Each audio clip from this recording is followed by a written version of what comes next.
Unit 2 భారతీయ ప్రజాస్వామ్యం Indian democracy.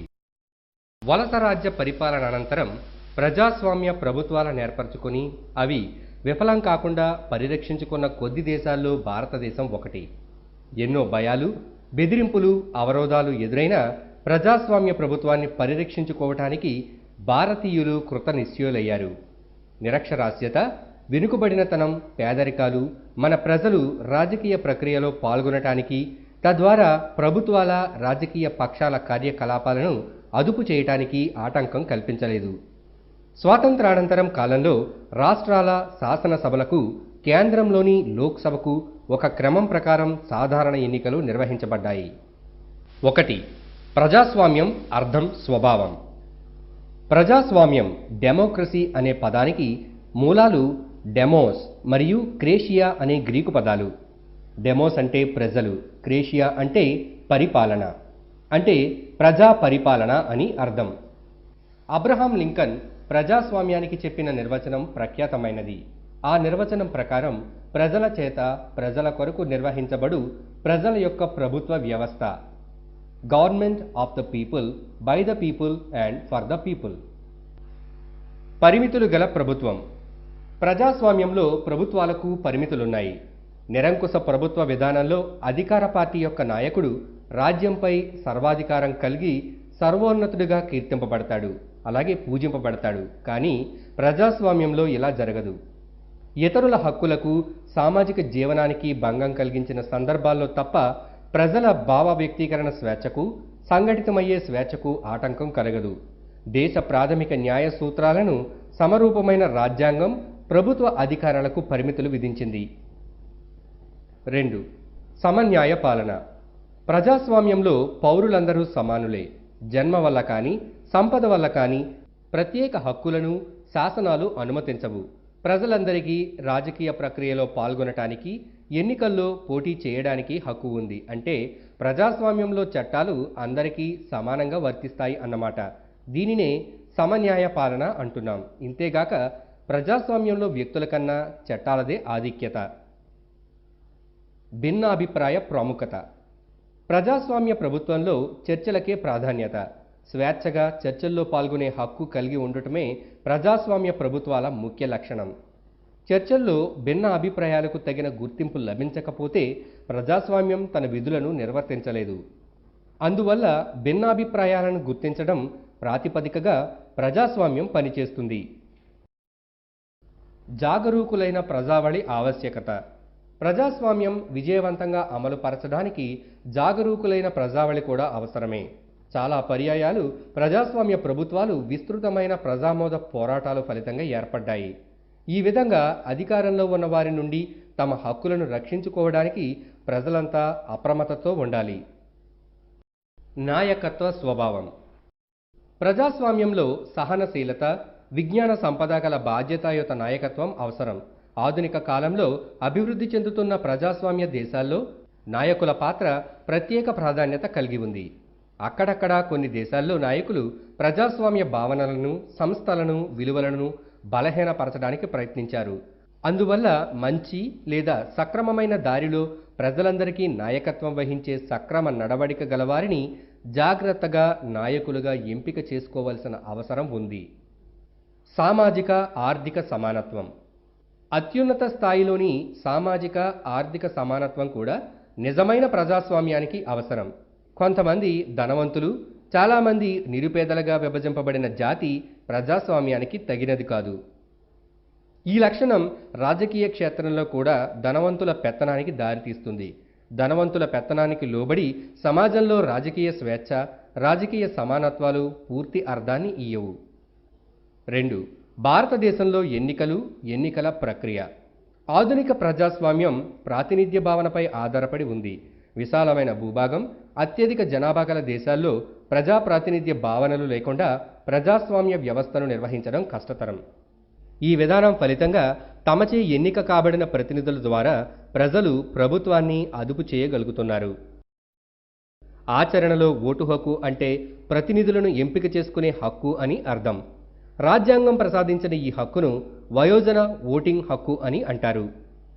సార్వత్రిక voting హక్కు. భారత రాజ్యతంత్రం యొక్క ముఖ్య లక్షణాల్లో సార్వత్రిక వయోజన ఓటింగ్ హక్కు ఒకటి. దీనితో బ్రిటిష్ వారి కాలంలో ఓటింగ్ హక్కు కొంతమందికి మాత్రమే పరిమితం. మన దేశంలో మొదటిసారిగా క్రీస్తు శకం 1884 సంవత్సరంలో స్థానిక సంస్థలకు, క్రీస్తు శకం 1992 సంవత్సరంలో ప్రాంతీయ మండలులకు నిర్వహించిన ఎన్నికల నాటి నుంచి ఎన్నికలనే భావన పరిచయం చేయబడింది. బ్రిటిష్ వారి పరిపాలనా కాలంలో క్రీస్తు శకం 1937 సంవత్సరంలో నిర్వహించిన చివరి ఎన్నికల్లో కేవలం 14% జనాభాకు మాత్రమే ఓటు హక్కు ఉండేది. ఈ ఓటు హక్కును పన్ను చెల్లింపుదారులు, విద్యావంతులు, సంపన్నులు మాత్రమే అనుభవించేవారు. ఒకవేళ విద్యావంతులకి, సంపన్నులకే ఓటు హక్కు పరిమితమై ఉంటే మన దేశంలో అత్యధికులు పేదలు, అవిద్యావంతులైనందున ప్రజాస్వామ్యం తిరస్కరించబడేదనడంలో సందేహం లేదు. 18 సంవత్సరాలకు పైబడి వయసు కలిగి భారత పౌరులైన వయోజనులందరూ ఓటర్లుగా నమోదవటానికి అర్హులు. వివిధ స్థాయిల్లో ఎన్నికలు. భారతదేశంలో పార్లమెంటరీ ప్రభుత్వ వ్యవస్థ ఉంది. ఈ వ్యవస్థలో పార్లమెంట్ సర్వోన్నతమైనది. ప్రజల పక్షాన ప్రభుత్వ వ్యవహారాలను అదుపు చేస్తూ శాసన నిర్మాణం, పన్నుల విధింపులను ఇది నిర్ణయిస్తుంది. మన దేశ పార్లమెంటులో 2 సభలు ఉన్నాయి. ఎగువ సభను రాజ్యసభ అని, దిగువ సభను లోక్సభ అని వ్యవహరిస్తారు. రాష్ట్ర స్థాయిలో విధానసభ లెజిస్లేటివ్ అసెంబ్లీ ఉంది. ఈ సభ సభ్యులు రాష్ట్ర ప్రజలచే ప్రత్యక్ష పద్ధతిలో ఎన్నికవుతారు. స్థానికంగాను గ్రామ పంచాయతీలు, మండలి, జిల్లా పరిషత్లు ఏర్పాటై గ్రామీణ, మండల, జిల్లా స్థాయి పరిపాలనను నిర్వహిస్తాయి. ఇదే విధంగా పట్టణ ప్రాంతాలకు మున్సిపాలిటీలు, కార్పొరేషన్లు ఉన్నాయి. వీటన్నింటినీ స్థానిక సంస్థలు అంటారు. ఇలా ఈ 3 స్థాయిల్లో ప్రజాస్వామ్యం ప్రభుత్వాన్ని సమర్థవంతంగా నిర్వహించడానికి ప్రజలు తమ రాజ్యాధికారాన్ని ఉపయోగిస్తారు. నియోజకవర్గాలు మరియు రిజర్వేషన్లు. వివిధ స్థాయిలకు నిర్ణీత సమయాల్లో భారతీయ ఓటర్లు తమ ప్రతినిధులను ఎంపిక చేయాల్సి ఉంటుంది. రాష్ట్రాల విధానసభలు లేదా లోక్సభకు 25 సంవత్సరాల పైబడి ఓటర్ల జాబితాలో నమోదైన ఓటరు పోటీ చేయడానికి అర్హుడు. ఈ ఎన్నికల్లో దేశం లోక్సభ కోసం, ప్రతి రాష్ట్రం శాసనసభ కోసం ప్రాంతీయ విభాగాలుగా విభజింపబడ్డాయి.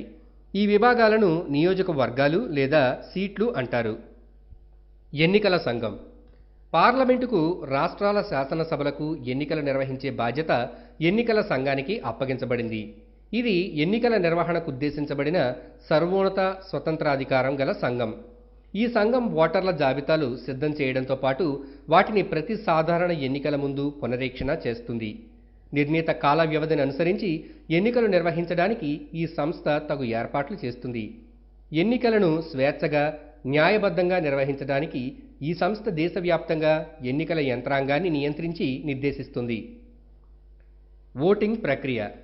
జిల్లా ఎన్నికల అధికారులు పోలింగ్ ఏర్పాట్లను విస్తృతంగా చేస్తారు. పోలింగ్ కేంద్రాలను నెలకొల్పి ప్రతిదానిలో ఒక ప్రిసైడింగ్ అధికారిని మరియు కొందరు పోలింగ్ అధికారులను నియమిస్తారు. పోలింగ్ జరిగే తేదీన ఓటర్ల జాబితాలో పేర్లున్న ఓటర్లందరినీ ఓటు చేయడానికి అనుమతిస్తారు. ఆ తర్వాత ఓటరుకు బ్యాలెట్ పత్రం ఇస్తారు. ఓటర్లు ఓటు వేసినట్లుగా గుర్తింపు కోసం ఎడమ చేతి చూపుడు వేలుపై చెరిగిపోని సిరా గుర్తు పెడతారు. ఓటరు తాము ఎంపిక చేయదలుచుకున్న అభ్యర్థి పేరుకు ఎదురుగా బ్యాలెట్ పత్రంలో స్వస్తిక్ ముద్ర వేసి నిర్ణీత విధానంలో మడచి బ్యాలెట్ పెట్టెలో వేస్తారు. ఎన్నికల ఫలితాల ప్రకటన. పోలింగ్ పూర్తయిన తరువాత బ్యాలెట్ పత్రాలున్న పెట్టెలకు సీలు వేసి ఓట్ల లెక్కింపు కేంద్రాలకు తెస్తారు. అక్కడ ఓట్ల లెక్కింపు జరుగుతుంది. అత్యధిక ఓట్లు సంపాదించిన అభ్యర్థి ఎన్నికైనట్లుగా ప్రకటిస్తారు. 3. భారతదేశంలో ప్రధాన రాజకీయ పక్షాలు.